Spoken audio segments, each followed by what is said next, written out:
এই মুহূর্তে আছি আমরা খলিফার হাট, এটা হচ্ছে দাঁতপুর ইউনিয়নে।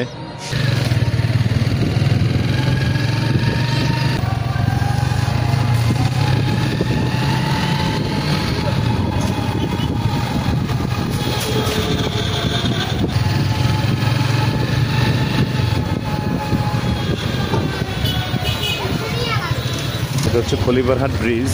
অসংখ্য ব্যাংক, বিমা সহ অনেক প্রতিষ্ঠান রয়েছে খলিফার হাটে। এটা হচ্ছে খলিফার হাট পূর্ব বাজার।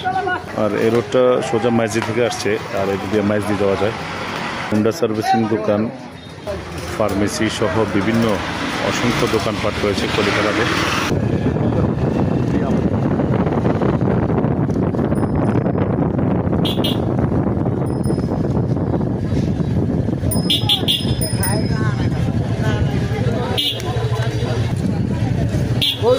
সন্ধ্যার সময় গরিব আমরা দেখছেন, রবিবার আর বুধবার খলিফার হাট বাজার।